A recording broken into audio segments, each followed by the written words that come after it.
اب آج کا میرا موضوع ہے شہادت علی رضی اللہ تعالیٰ عنہ۔ اصل میں حضرت علی رضی اللہ تعالیٰ عنہ کی شہادت بھی اسی الفتنۃ الکبریٰ کا تسلسل ہے۔ وہ جو عبداللہ ابن سبا کا پیدا کردہ عظیم ترین فتنہ تھا، اسی کا ایک نتیجہ حضرت علی کی شہادت بھی ہے، لیکن وہ بات ذرا تفصیل سے سمجھنی ہوگی، اور اس کے لیے میں ممنون احسان ہوں۔ حال ہی میں ایک کتاب چھپی ہے، ڈاکٹر سید رضوان علی ندوی، وہ محقق ہیں تاریخ کے، انہوں نے بڑی تاریخی تحقیق کے بعد جو باتیں بیان کی ہیں وہ میں آپ کے سامنے رکھ رہا ہوں۔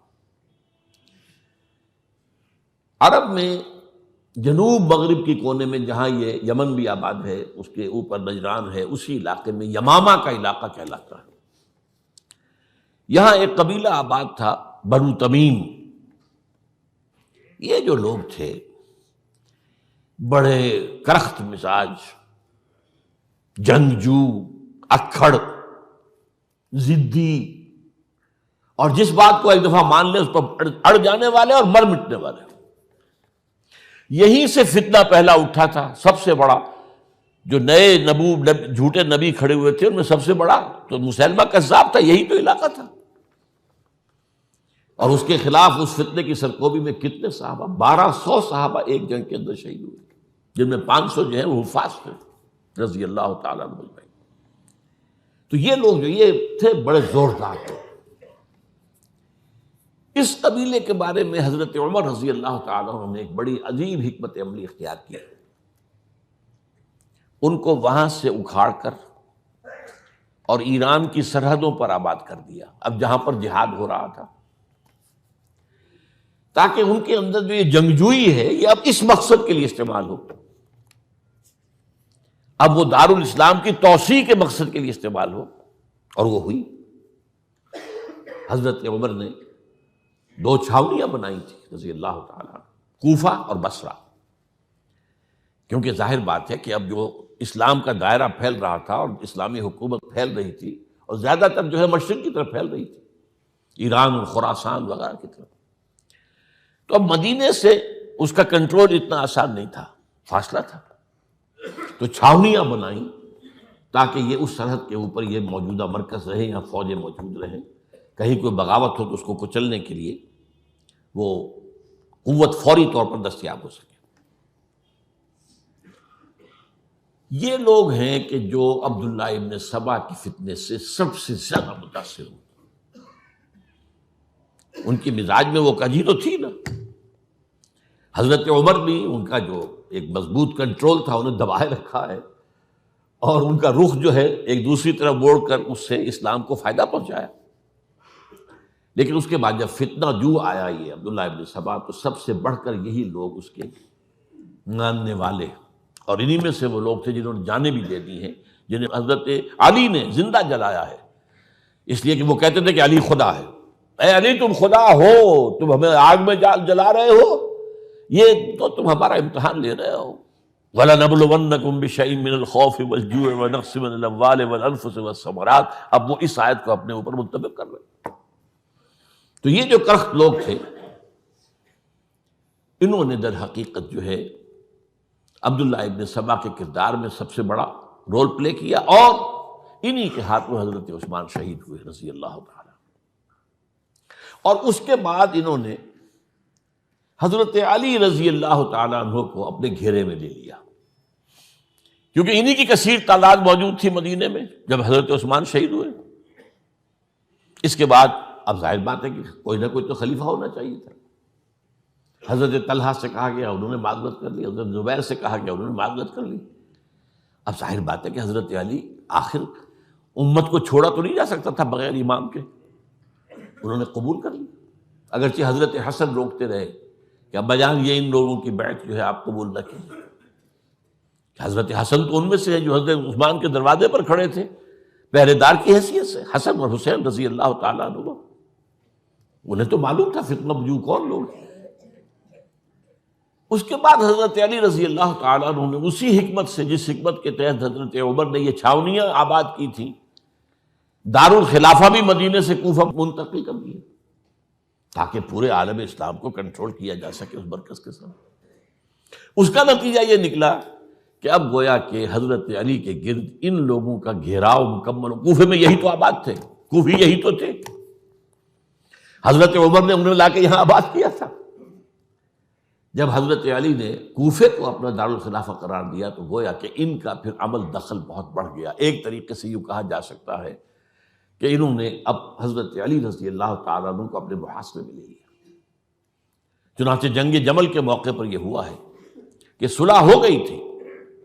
حضرت عائشہ رضی اللہ تعالیٰ عنہ کے جو نمائندے تھے اور ادھر سے حضرت علی، صلح ہو گئی تھی. طے ہو گیا تھا کہ ہاں قاتلین عثمان کو جو ہے اس کو سزا دی جائے گی، قصاص لیا جائے گا حضرت عثمان کی قتل کا. لیکن ان لوگوں نے 10,000 آدمی کھڑے ہو گئے کوفے کے اندر، ہم سب قاتل ہیں عثمان کے، لو قصاص ہم سے اگر لے سکتے ہو. جس کے نتیجے میں اور انہوں نے جنگ شروع کر دی. اور جب جنگ شروع ہو جائے تو پھر اس کے بعد تو کوئی نہیں دیکھ سکتا کیوں شروع ہوئی، کیسے شروع ہوئی، کس نے شروع کی. اب تو یا مارو یا مرو، دو ہی باتیں ہوتی. 10,000 مسلمان ایک رات میں شہید ہوئے جنگ جمل میں. اب اس کے بعد حضرت علی رضی اللہ تعالیٰ عنہ کی خلافت جو ہے حضرت امیر معاویہ نے ماننے سے انکار کر دیا. جب تک قاتلین عثمان کو سزا نہیں دیتے ہم بیعت نہیں کریں گے. یہ نہیں کہ دعویٰ کیا ہو کہ میں خلافت کا حقدار ہوں، یہ نہیں، لیکن یہ کہ آپ کو ان کو سزا دینی چاہیے. اب یہ تھا وہ مخمصہ جس میں حضرت علی رضی اللہ تعالیٰ عنہ وہ فرماتے تھے کہ میرا ساتھ دو تو میں ان قاتلین عثمان سے سزا جو ہے ان کو سزا دے سکتا. ادھر انہیں پتا تھا کہ میں سرنڈر کرتا ہوں تو مجھے علی تک تو پہنچنے کوئی نہیں دے گا، راستے میں ختم کر دیں گے رضی اللہ تعالیٰ عنہ. تو یہ پیچ تھا ایک جو ایسا پڑا ہے. اب اس میں جب حضرت معاویہ اور حضرت علی کے مابین فیصلہ کن جنگ ہوئی، جنگ صفین جسے کہتے ہیں،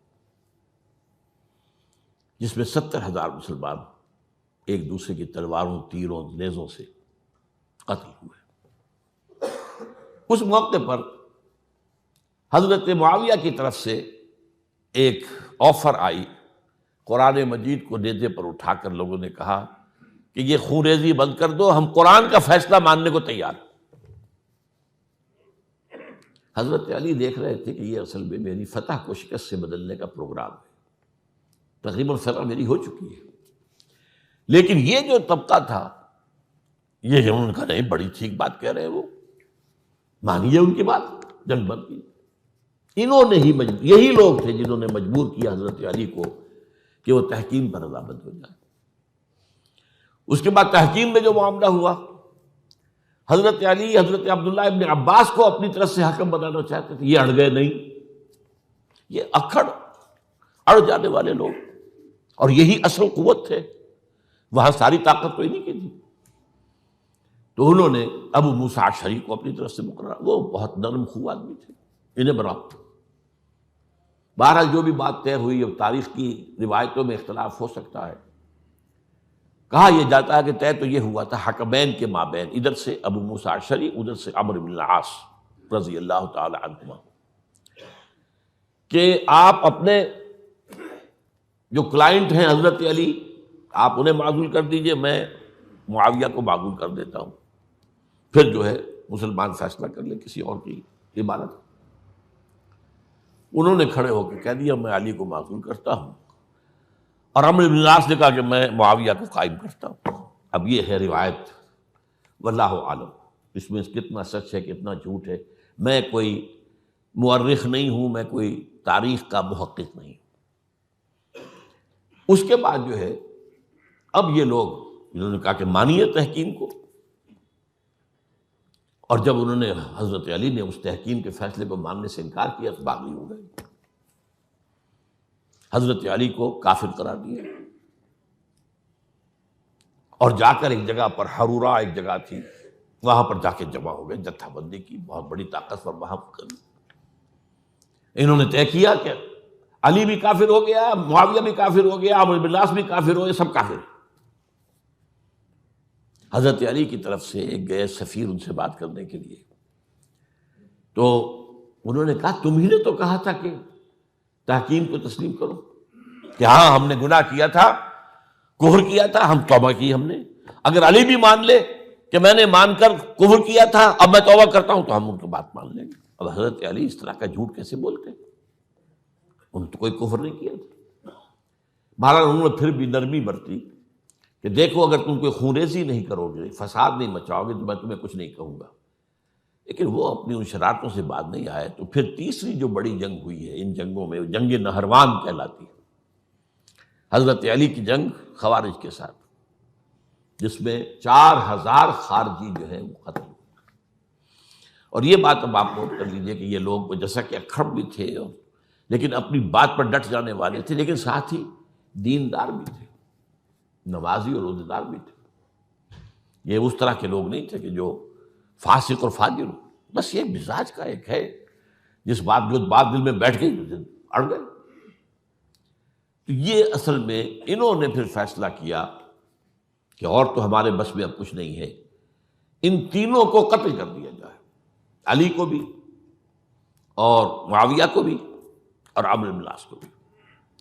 تو ایک جگہ ان کی سازش ہوئی، 3 آدمی معین ہو گئے، ایک ہی وقت کا طے فیصلہ ہو گیا، فلاں تاریخ کو فجر کے وقت تم جاؤ، وہ تم کوفے کی جامع مسجد میں، جب علی نماز جماعت کرا رہے ہو خنجر مارو انہیں. اور یہ اس کا نام ابن ملجم تھا، خارجی، یہ وہی لوگ بنو تمیم کے لوگ. دوسرا جو تھا وہ دمشق میں حضرت معاویہ کو قتل کرنے، شہید کرنے کے لیے پہنچ گیا. تیسرا مصر پہنچ گیا حضرت عمرو بن العاص کو. اب یہ بات اللہ کی طرف سے ہے، یہ تو اس کی مشیت ہے، اس کا فیصلہ ہے. حضرت علی پر وار کارگر ہوا، آپ شہید ہو گئے. حضرت معاویہ پر وہ وار ذرا اوچھا پڑا، زخمی تو ہوئے لیکن آپ کی جان بچ گئی. عمرو بن العاص اس روز مسجد میں کسی معذوری کی وجہ سے، عذر کی وجہ سے فجر میں آئی نہیں سکی، لہذا حضرت علی کی شہادت ہو گئی. اب یہ ہے اصل پس منظر، کن لوگوں نے کیا شہید اصل میں وہ سمجھ لینے کی بات ہے. یہ خوارج نے شہید کیا، لیکن خوارج کا فتنہ سبائی فتنے ہی کا آف شوٹ ہے، اسی کے ذیل میں ہے، اسی کی ایک شاخ ہے، اسی کا ایک نتیجہ ہے. یہ خوارج جو ہے بعد میں بھی ان کی مسلسل جو ہے وہ جنگیں رہی ہیں. بہرحال اس صورتحال کو یہ سمجھ لیجئے کہ یہ خلفائے ثلاثہ رضی اللہ تعالی عنہ، حضرت عمر شہید، عثمان شہید، علی شہید. عجیب بات ہے کہ تینوں کا نام عین سے شروع ہوتا ہے، عمر عین سے، عثمان عین سے، علی عین سے. تینوں شہید ہوئے ہیں. لیکن یہ کہ یہ ہے تاریخی پس منظر.